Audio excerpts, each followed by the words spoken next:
Welcome to the Honest Dog Breeder Podcast with me, your host, Julie Swan, where each week we dive in to discuss all things dog breeding so you can build a breeding business you love, producing dogs that fulfill their owners' dreams. I believe you can have an honest dog breeding program that also pays the bills. So throw those pods in your ears while you're cleaning kennels. I'd love to join you.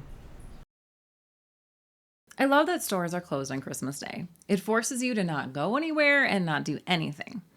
My favorite thing to do on Christmas is sit with the family, enjoy our new gifts while we talk and share stories. Yet, as it always goes, when I have too much time to sit and think while spending time with family, void of the normal distractions usually plaguing my life, I invariably think about my life and what it is or isn't. When we are younger, we often dream of what our future will be like. How we'll marry a guy who looks like Brad Pitt, has a great job, is a perfect husband and father, we never disagree, and he adores me and the kids, and we'll love our job, whatever it ends up being. This is the beautiful ideal, although it's hardly ever the truth. First off, life would be boring if it were perfect, but as that ideal sits there, it can taunt us. But instead of making it a painful thing, I like to think of it as a helpful mirror, giving us a lens to look at the world we've created for ourselves and see what's missing or what's gotten off track. I remember when my ex and I were running the gun shop. We were so broke and strung out. I remember thinking to myself, I have a business degree. I'm good with money. There's no reason I should be struggling like this. I work so hard and have nothing to show for it. My kids deserve better. And they did.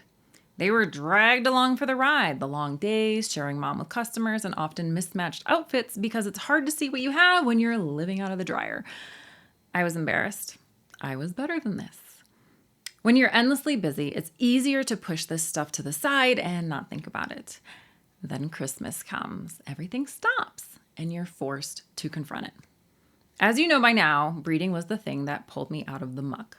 The thing that helped me be a better mom, more present and available, while being able to finally buy what I wanted for my kids, giving them more of the life I envisioned them to have.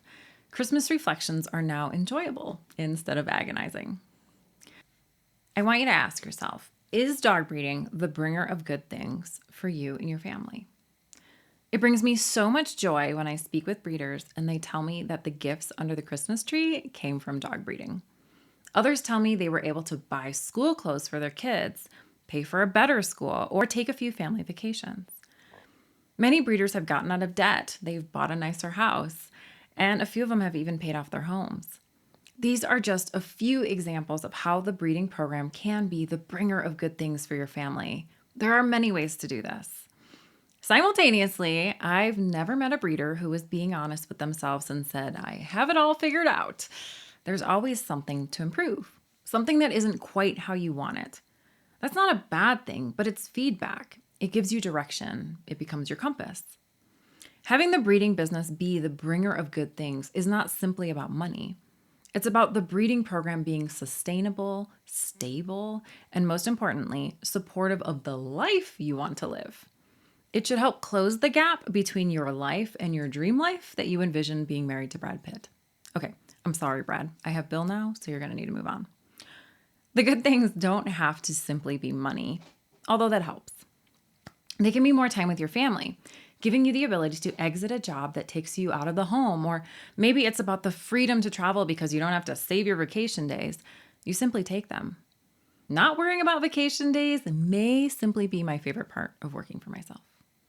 Further, wanting your dog breeding program to provide the life you want is not a conflict of interest. It certainly doesn't make you a bad breeder like many Facebook groups would suggest. Instead, it simply means you're designing your life and your business to work together. That's sustainable. It's not wrong. As I was brainstorming the outline of this episode with Bash, my ChatGPT, he said, struggle is not proof of integrity. And I love that sentence because it's true. I don't want you to be a martyr for your program. That's a great way to kill your breeding program and resent your life. No thanks. Yet, it's very plausible that part of you harbors some resentment for your breeding program. I remember, before my facilities, that management was so complicated that even leaving for a single overnight out of town felt impossible.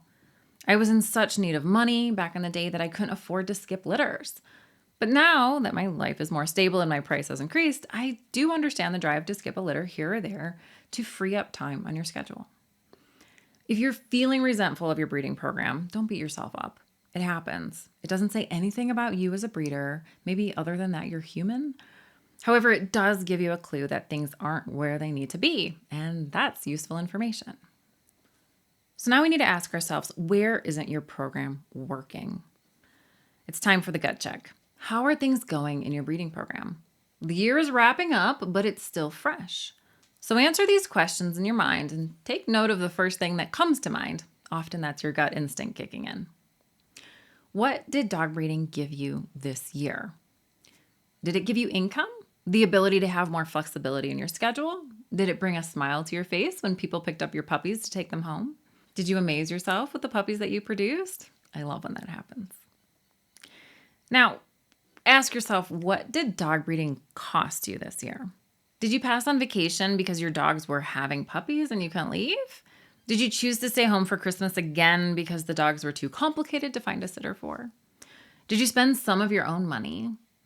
Did it cause fights with your spouse? Did it cut into your family time? Do you have late nights up, not sleeping? Additional stress when you couldn't sell puppies? Those things are human, but it's important to take stock. Now ask yourself, does it feel in balance? Was it a net positive, a negative? I can't tell you what makes the price of your breeding program too high that it isn't worth it. I don't know the tipping point where it's worth it for you. In fairness, that might change over time anyways.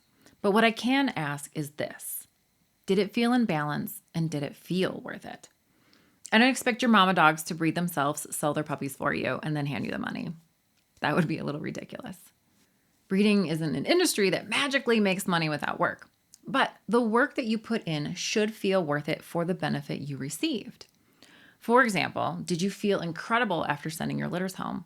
Knowing that those puppies went to great homes, you're looking forward to seeing how they'll turn out, you love your buyers, and you're happy to receive payment in exchange for those incredible dogs you're producing. Glad that they helped put those Christmas gifts under the tree. Or maybe you're on the other side of things. Maybe the first thing that comes to mind is how many nights you woke up in a cold sweat at 3 a.m. because your puppies were turning 10 weeks and you still had a few to sell. Maybe your spouse is starting to give you the ultimatums. This has to start working or these dogs gotta go. Maybe you were in the middle somewhere. You worked, you sold your puppies, but it was a bit more work and you had a few buyers you weren't thrilled about when you met them in person. Maybe one litter went a little sideways and cost extra time and money. Maybe you made it all happen, but it feels like running on a hamster wheel, never catching a break.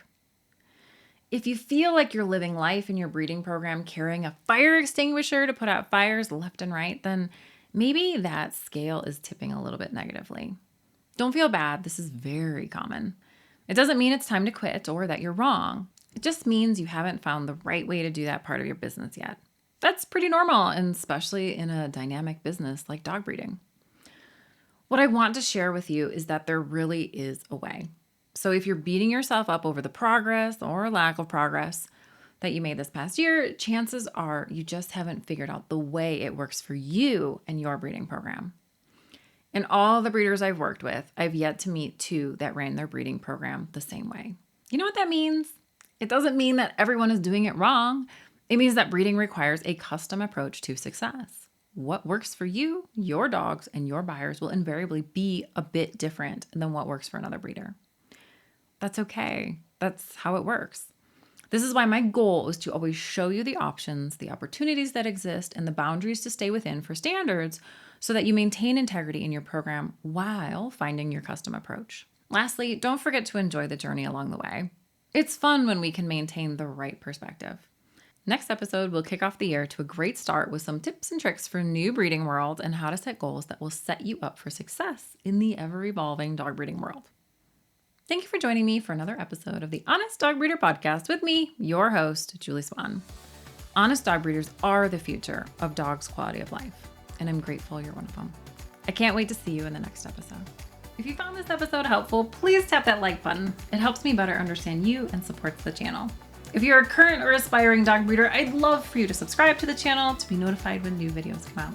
Thanks.